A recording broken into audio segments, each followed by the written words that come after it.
Good morning 10th class. आज हम करेंगे चैप्टर 9 की एक्सरसाइज 9.1 का क्वेश्चन नंबर 2। क्वेश्चन नंबर 2 में हमें क्या दिया हुआ है कि आंधी आने से एक पेड़ टूट जाता है। पहले मैं आपको इसकी फिगर समझा देती हूँ। ये पेड़ है, ठीक, प्रैक्टिकली समझाती हूँ पहले तुम्हारे को। ये मान लो एक पेड़, ठीक है, ये पेड़ बीच में से आंधी आने से टूट जाता है, ठीक, और ऐसे ऐसे आधा टूट के ऐसे गिर जाता है नीचे, मुड़ गया ना ये, है ना। लेकिन यहाँ पर बिल्कुल टूटा नहीं है, ऐसे ऐसे हो गया। सोच सकते हो ना तुम, है ना।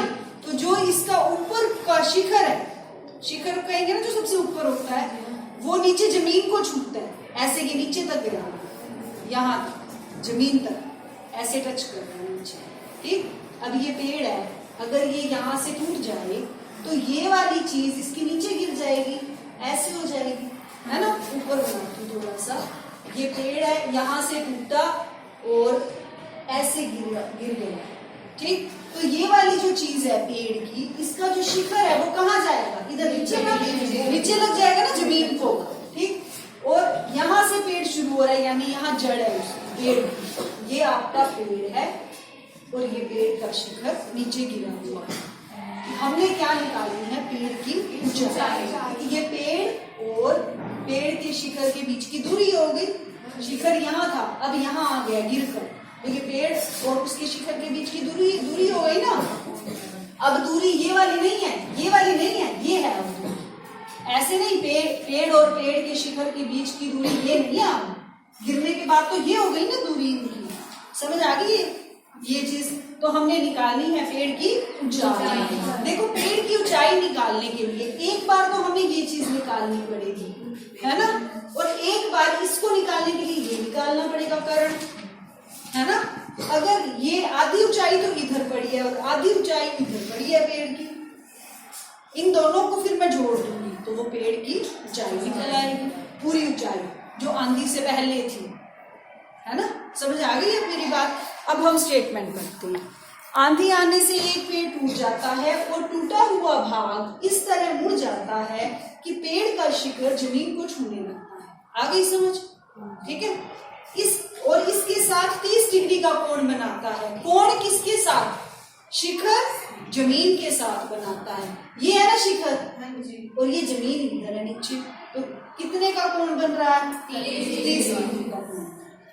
पेड़ के पाद बिंदु की दूरी, ये होगा ना पेड़ का पाद बिंदु। पाद क्या होता है, पैर। पेड़ के पैर कौन से होते हैं, नीचे, है ना, सबसे नीचे, यानी ये हो गया ना पेड़ का पाद। पेड़ के पाद बिंदु की दूरी जहां पेड़ का शिखर जमीन को छूता है, पेड़ का शिखर ये वाला जमीन को छूता है यहाँ पर, तो इन दोनों के बीच की दूरी कितनी है, 8 मीटर। अब ये समझने की जरूरत है कि 8 मीटर क्या है। समझ आ गई ना 8 मीटर क्या है। हमें क्या निकालना है, पेड़ की ऊंचाई। अब देखो, मैंने आपको क्या कहा था, जो चीज हमने निकालनी है उससे सबसे ऊपर है, ठीक। अब मैं इसको नाम दे देती हूँ, A B C। ये पेड़ के पाद बिंदु और शिखर के बीच की दूरी, और ये कोण है 30 डिग्री, और ये ऊंचाई मैं मान लेती हूँ h1 और ये h2, तो फिर ये भी क्या हुई, h2, लेकिन ये हम बाद में यूज करेंगे आज, ठीक है। अब देखो, जो हमें निकालना है उसको ऊपर रखना है, यानी h1 मुझे ऊपर रखना है। h1 का मतलब क्या है, AB। h1 का मतलब क्या है, AB, तो AB ऊपर रखा मैंने, ठीक। और जो दिया हुआ क्या है, ये पेड़ के शिखर और पाद बिंदु के बीच की दूरी, वो कितनी है, 8 मीटर। पूनम कितनी है, 8 मीटर, ठीक है। तो बटे में 8। अब देखो, इसमें AB क्या है, और इसको 8 की जगह पहले लिख लो BC, ठीक है ना, AB बटे BC। अब पहले तो AB देखो क्या चीज है, थीटा के सामने है ना AB, तो क्या होगा, ये लंब, ठीक है। अब ये हो गया हमारा लंब, यानी परपेंडिकुलर, ठीक, और ये और करण, ये ठीक है। अब क्या आ गया, H1 बटे 8 है ना, लंब बटे आधार। लंब बटे आधार किसका, टेंजेंट, और एंगल कितना दिया हुआ है 30 डिग्री। ठीक है, AB हो गया अपना H1 और BC हो गया 8। अब टेंजेंट 30 की वैल्यू बताओ, 1/√3। वेरी गुड तमन्ना।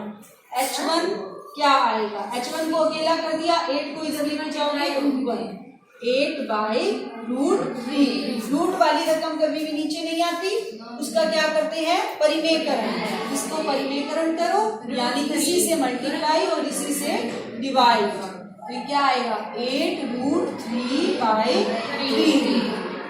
8 दिए 24 मत कर देना, ये रूट की है, ये विदाउट रूट है। 8/3 बटे √3 को √3 से करोगे तो 3। ठीक है, अब H1 आ गया अपने पास। ठीक है, अब अभी तो हमारे पास आधी ऊंचाई आ गई है ना, तो इसको आप नंबर 1 दे, इनको चुप करवाना चाहते हैं। ये हमारे पास आधी ऊंचाई आ गई। ठीक, अब हम क्या निकालना चाहते हैं, बची हुई ऊंचाई। ठीक है, अब बची हुई ऊंचाई हमारा कर्ण बन चुका है। ठीक है, इसको मैं मान लेती हूँ H2। ठीक है, तो अब दूसरी केस में हम क्या करेंगे, AC जो हमें निकालना है और जो हमें दिया हुआ है यानी BC। अब ये कर्ण है और ये क्या है, आधार। कर्ण बटे आधार किसका फॉर्मूला होगा, पक्का? Yes ma'am. क्योंकि आधार बटे कर्ण होता है कोस का, और उसका उल्टा सीकेंड। ठीक है, तो अब ये एंगल बनेगा सीकेंड 30 डिग्री। क्लियर हो गया है ना। अब देखो, AC मतलब H2 और BC यानी 8। अब सीकेंड 30 की वैल्यू क्या होगी, 2/√3। देखो पहले अगर सीकेंड 30 की आपको याद नहीं आ रही, आप कोस 30 की देखो टेबल में, फिर उसका उल्टा कर देना वैल्यू का। कोस 30 की वैल्यू होती है √3/2। कोस 30 की वैल्यू होती है √3/2, तो सीकेंड 30 हो जाएगा 2/√3। ठीक है, तो अब H2 को अकेला करो, 8 को इधर ले जाओ, 8 2 जा 16/√3। रूट कभी भी नीचे नहीं आता, इसका ठीक है। इसको मैंने एक ही स्टेप में कर दिया और तुम्हारे को मुश्किल हो जाएगी, है ना। 16/√3। अब हमारे पास ये H2 आ, ठीक है, H2 कितना आया, ठीक है। और ये मैंने नंबर 1 था, ये नंबर 2 था, दोनों को ऐड कर दूं? Yes ma'am. करेंगे। अब आप लिखो एडिंग 1 and 2, 1 और 2 को जोड़ने पर, 1 and 2 को जोड़ने पर H1 plus H2 हो जाएगा, यानी पूरी ऊंचाई हो जाएगी पेड़ की 8√3/3 प्लस 16/3। अब देखो 3 एलसीएम आ जाएगा, तो इधर क्या बचेगा 8/3, इधर 16/3। अब इन दोनों में बिना रूट वाले 16 और 8 इनको ऐड करो, 16 और 8 24/3 ये कट गया, क्या आ गई पेड़ ऊंचाई। अब पेड़ की ऊंचाई आपकी आ गई 8√3 मीटर। क्लियर हो गया आपका क्वेश्चन नंबर 2।